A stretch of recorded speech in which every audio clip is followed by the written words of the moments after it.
Oke,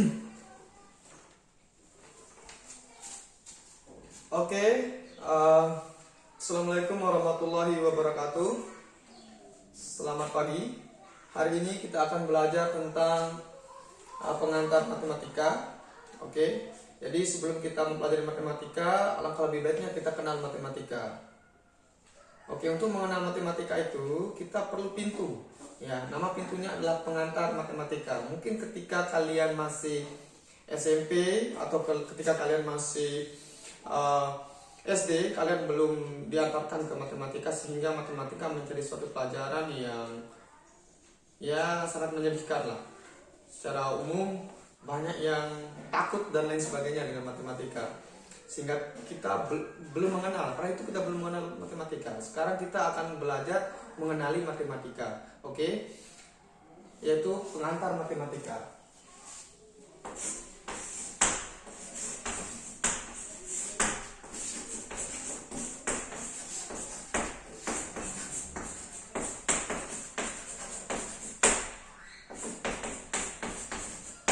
Oke, untuk memudahkan pengucapan kita singkat aja matematika ini dengan MTK. Oke, pengantar matematika. Di dalam materi pengantar matematika itu yang perlu kita tahu adalah yang pertama definisi matematika.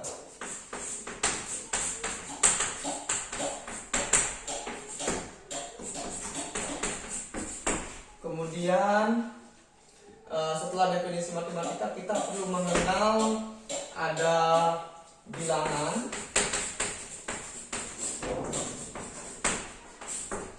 angka, simbol, dan bentuk atau shape. Jadi kita harus mengerti angka, kemudian simbol dan bentuk atau shape, ya.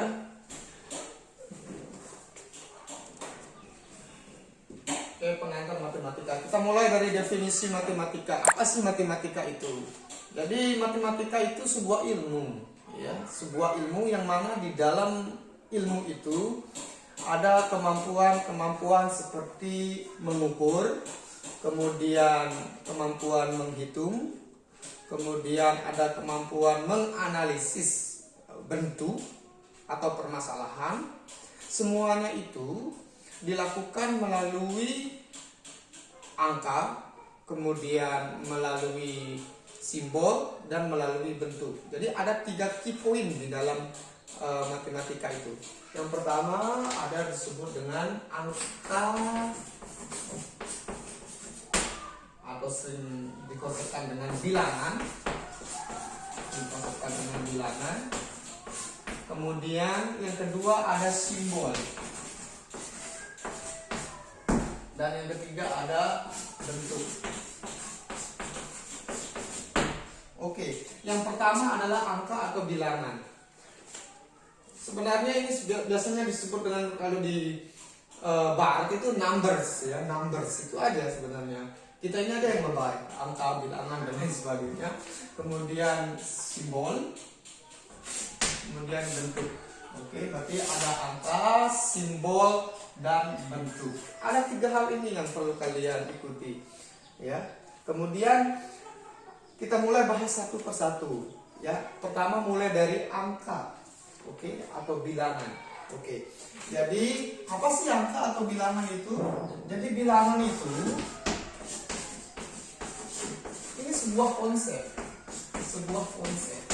Apa itu konsep? Jadi kalian sering mendengar kata konsep, tapi tahu apa itu konsep? Konsep itu sederhana aja, ringkasan, abstraksi. Atau bahasa gaulnya abstraksi, ya. Yaitu merupakan kumpulan intisari pemikiran-pemikiran orang, ya, atau pemikiran manusia diabstraksikan, diformalkan seperti itu. Itulah konsep. Jadi konsep di sana bilangan itu. Jadi bilangan itu kayak umumnya ya, bilangan itu jadi kumpulan dari angka. Jadi bilangan ini nanti itu disimbolkan dengan angka. Untuk membedakan bilangan dan angka, sebenarnya simpel aja. Di dalam matematika ada namanya kelompok. Ya, bilangan saya singkat jadi bil. Ada bilangan asli, kemudian ada bilangan caca, ada bilangan bulat, kemudian ada bilangan prima, ada bilangan ganjil, dan lain-lain. Oke, nanti dengan seiring waktu kita akan membahas satu persatu bilangan asli, caca, bulat, prima, ganjil, dan lain-lainnya. Oke, ini berarti semua adalah kelompok bilangan. Bilangan tadi Bapak katakan bahwa disimbolkan dengan angka. Oke, bilangan asli dilambangkan dengan angka. Angka berapa saja yang termasuk bilangan asli? Ya 1, 2, 3, dan seterusnya. Oke, biasanya ada huruf awal begini. Oke, untuk mengelompokkannya. Kemudian ada bilangan caca. Bilangan caca itu mulai dari 0, 1, 2, 3, dan seterusnya. Kemudian ada bilangan bulat. Oke, bilangan bulat itu terdiri atas 3 bagian. Ada bilangan negatif, min 1, min 2, min 3, 0. Ada bagian positifnya 1, 2, 3. Oke. Kemudian ada bilangan prima 2, 3, 5, 7, dan seterusnya. Oke. Kemudian ada bilangan ganjil, bilangan genap, dan seterusnya. Jadi di sini bilangan adalah merupakan sebuah konsep, kemudian angka itu adalah simbol dari bilangan. Oke, jelas ya? Oke, dan perlu kalian tahu, kalian mengenal angka, dan saya yakin semua kalian mengenal angka. Oke, terus sederhana aja deh. Ingat ada angka 0, 1, 2, 3, 4, dan seterusnya. Kemudian ada angka negatif juga, ada min 1, ada min 2, ada min 3, dan seterusnya. Seperti 3 ini, level SMK, sederhananya. Oke, jadi sudah jelas ya bilangan angka. Oke, tadi bilangan itu nama kelompoknya, angka itu adalah anggota-anggotanya, simbol-simbolnya, seperti itu. Oke, yang kedua, simbol di dalam matematika. Jadi simbol di dalam matematika itu memiliki makna. Oke, maknanya itu bisa mempresentasikan ada prosedur, ada perintah, seperti itu ya. Jadi simbol itu memiliki makna. Maknanya itu berupa perintah, atau prosedur atau order. Jadi kita harus mengikutinya. Oke. Yang kemudian ada hukum. Ada hukum di sana. Ada hukum. Oke. Hukum, kemudian selain itu di simbol juga memiliki ada perintah, ada hukum. Simbol juga bisa mempresentasikan sebuah konsep. Ya, sebuah konsep. Jadi intinya di sini simbol itu memiliki makna. Contoh-contoh simbol di dalam matematika adalah, oke, saya bisa kenali sini supaya jelas pembedanya. Oke, jadi simbol-simbol yang ada di dalam matematika, contohnya ya, ada banyak sekali simbol. Ada yang memiliki makna, tapi kesebutkan sebagian saja. Jadi yang paling sederhana ada yang sudah kalian pelajari sejak SD, mungkin sebelum SD. Ada ini, ada simbol ini. Simbol ini memiliki nama simbol penjumlahan, dan dia memiliki perintah yaitu menjumlahkan. Oke. Kemudian ada simbol tanda minus, bisa negatif, bisa pengurangan namanya. Perintahnya apa? Mengurangkan, ya. Kemudian ada perkalian, namanya perkalian. Apa perintahnya? Kalikan. Kemudian ada ini, ada pembagian. Apa perintahnya? Bagi, ya, seperti itu. Nanti juga kalian akan menemukan ada simbol seperti ini. Oke. Kemudian kalian juga akan menemukan ada simbol-simbol huruf Yunani, ada alfa, ada beta, kemudian ada gamma, dan seterusnya. Ada theta. Oke, alfa, beta, gamma, theta. Dan itu ada simbol sama dengan, bisa mempresentasikan persamaan juga. Kemudian ada simbol seperti ini, ada lebih besar dari, kemudian ada simbol kurang dari, ada simbol lebih besar dari sama dengan, ada simbol kurang dari sama dengan, dan lain-lain. Nanti kita akan menemukannya di matematika. Oke. Yang ketiga ada bentuk. Oke, jadi di bentuk di dalam matematika. Oke, ada bentuk di dalam matematika. Di sini ada banyak sekali bentuk, tapi untuk level kita yang SMK ya atau yang SMA, kita mulai saja dengan bentuk dua penggolongan besar. Ada disebut dengan bentuk bangun datar, ya, ada bentuk bangun datar.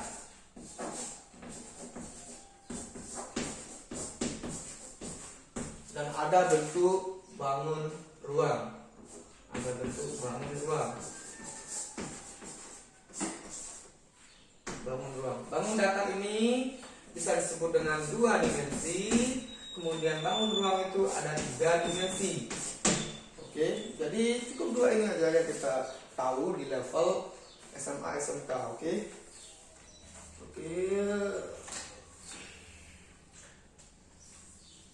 Oke, contoh bangun datar. Apa sih bedanya bangun datar dan bangun ruang? Mungkin kita sudah belajar di SMP atau MTS atau di SD mungkin. Bangun datar itu satu arah, kemudian bangun ruang itu bisa dari segala arah. Oke. Bangun datar, contoh-contohnya anggota-anggotanya ada disebut dengan persegi. Oke, bentuknya seperti ini, persegi itu. Sisi-sisinya sama di sini. Oke, kemudian ada persegi panjang.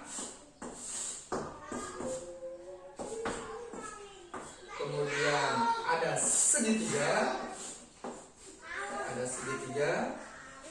Kemudian ada lingkaran dan lain-lain ya.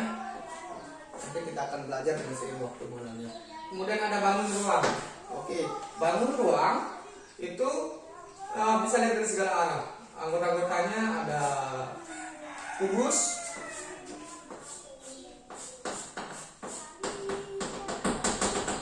kemudian ada balok,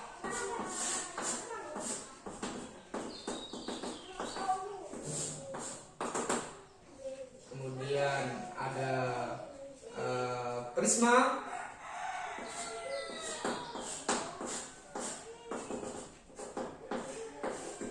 dan lain-lain. Oke, di bangun datar maupun bangun ruang ini adalah bentuk-bentuknya ya. Ini bentuk-bentuknya. Kemudian mereka memiliki properties, ada sifat-sifat ya, masing-masing ini mereka memiliki sifat. Oke, jadi kita review lagi. Jadi matematika itu sederhananya kita berbicara tentang angka, bilangan yang seperti itu. Saya yakin kan udah tahu angka, udah kenal angka. Oke, itu aja, simple, udah kenal.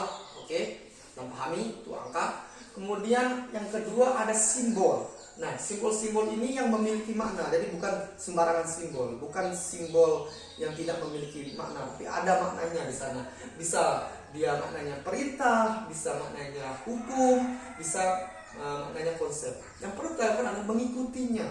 Oke, perintahnya, mengikutinya, ikuti alurnya. Kemudian tidak melanggar hukumnya. Kemudian kita memahami konsepnya, apa di balik simbol-simbol itu. Jadi ada plus, ada minus, ada kali, ada bagi, ada ini yang ada dua tegak begini disebut dengan nilai mutlak, alfa, beta, gamma, theta, dan lain-lain. Nanti kita akan membahasnya dengan seiring waktu ya. Kita akan mengenalkan bahwa angka, bilangan, simbol. Kemudian yang ketiga ada bentuk, ada bangun datar, ada bangun ruang. Oke, jadi matematika itu simpel aja, berbicara dengan tiga ini untuk level kita. Kemudian bagaimana hubungan antara angka dengan simbol, simbol dengan bentuk, kemudian bentuk dengan simbol, simbol dengan angka. Berarti mereka berhubungan dengan tiga bagian ini. Angka, simbol, bentuk, mereka selalu berhubungan. Oke, contohnya seperti ini. Oke, misalnya ada angka. Oke, saya hapus dulu ya, ya. Oke, saya kira kalian pahami dulu ini. Ini mungkin kalian perlu mencatatnya atau bisa kalian putar lagi videonya nanti. Sekarang kita akan melihat bagaimana hubungan antara angka, simbol, dan bentuk ya.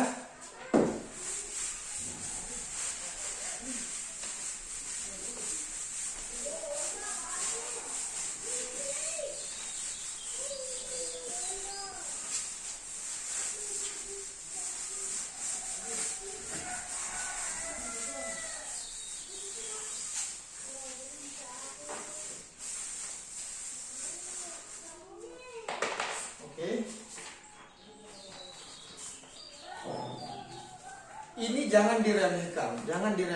Mungkin kayak seperti anak TK maupun anak SD. Tapi ingat, sesuatu yang besar itu memulai dari sesuatu yang kecil, yang sederhana. Oke?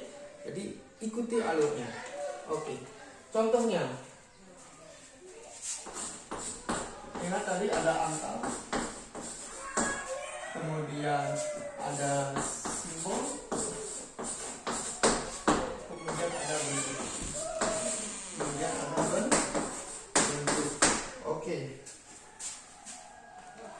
Salah satu contohnya hubungan antara angka, simbol, bentuk itu misalnya seperti ini. Misalnya 2 ada plus, ada 2. Oke, coba kalian lihat mana angka, mana simbol, dan mana bentuk. Oke, jadi ini adalah angka. Kemudian ini adalah simbol. Ada angka dan ada simbol. Oke, lihat. Jadi ada hubungan antara angka dengan simbol, ya. Oke, ingat tadi Bapak sudah mengatakan bahwa simbol itu memiliki makna, ya. Simbol itu memiliki makna. Oke, itu yang perlu kalian tahu. Apa makna simbol itu? Kalian sudah mengenal nih, ada angka, ada simbol, ada bentuk. Kemudian kalian dikasih soal seperti ini. Oke, oh ternyata di sini ada angka, ini angka 2. Kemudian ada simbol. Ini simbol apa ya? Oh, ini simbol penjumlahan. Perintahnya gimana? Oh, menjumlahkan. Kemudian ada angka lagi. Kemudian ada simbol lagi, yaitu sama dengan. Oh, ini hasilnya ini. Oh, seperti itu ya. Untuk hasilnya ya, persamaannya. Oke, jadi 2 diperintahkan untuk menjumlahkan dengan 2. Jadi hasilnya sama dengan, ini kalian sudah tahu semua, barangkali ya kan? 4. Oke. Jadi ini adalah salah satu penerapannya ya matematika itu. Jadi ada angka, simbol, dan bentuk. Oke. Kemudian bagaimana sekarang hubungan antara angka dengan bentuk? Oke. Angka dengan bentuk ya. Jadi ini tadi angka berhubungan dengan simbol ya. Angka berhubungan dengan simbol ya. Angka berhubungan dengan simbol ya. Kemudian sekarang hubungan antara angka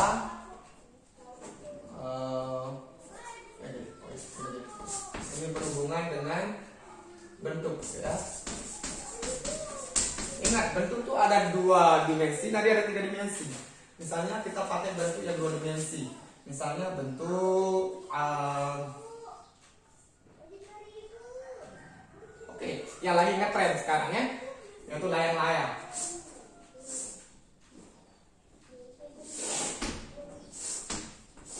Oke.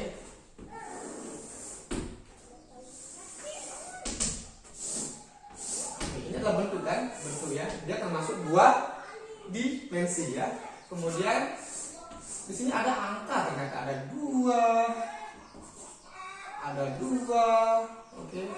Ada 3, misalnya di sini ada 4, di sini ada 6, ada 5. Oke. Jadi ini adalah hubungan antara angka dengan bentuk ya, angka dengan bentuk, hubungan antara angka dan bentuk. Jadi ada bentuk, ada angka. Oke.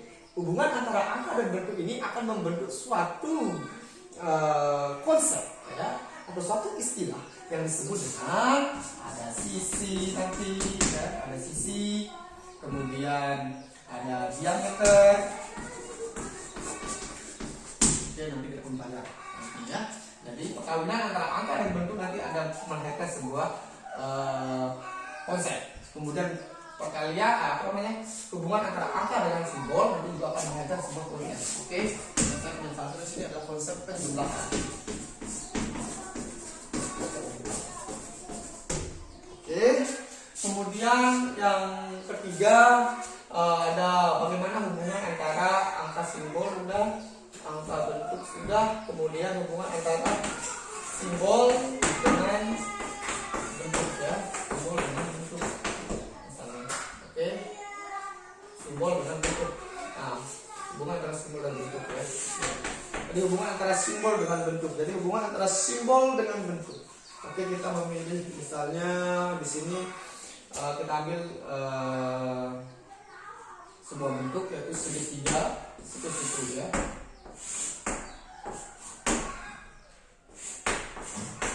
Oke, ada theta di sana, ada theta. Atau tadi saya pakai alpha ya, ada alpha. Oke, ada alpha di sana. Oke, ada alpha. Simbolnya adalah alpha, simbolnya adalah alpha.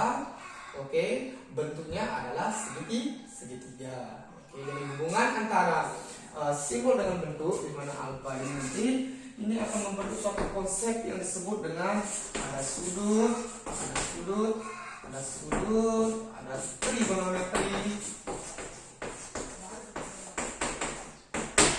Oke, jadi itu ya.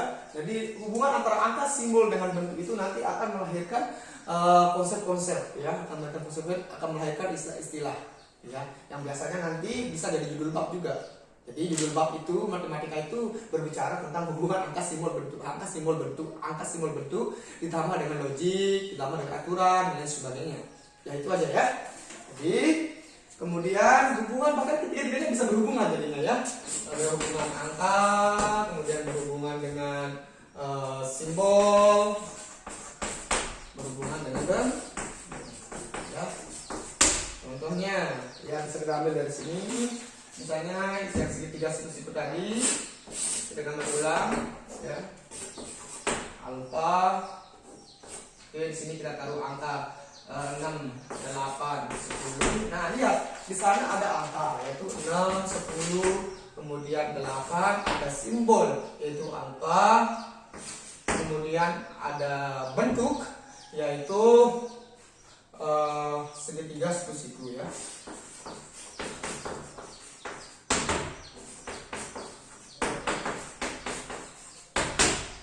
Oke, jadi itulah sedikit pengantar matematika. Oke, nanti akan sering waktu Bapak akan review di setiap pertemuan, setiap kesempatan. Oke, jadi kita berbicara dengan angka, simbol, dan bentuk. Angka, simbol, dan bentuk. Oke, kalian harus mengenal angka, mengenal simbol, mengenal bentuk, dan tahu hubungan antara angka, simbol, bentuk, angka, simbol, bentuk. Oke, kemudian apa yang mereka lahirkan dari hubungan itu, ya. Oke, cukup sekian. Itu materi tentang pengantar matematika. Oke, thank you very much.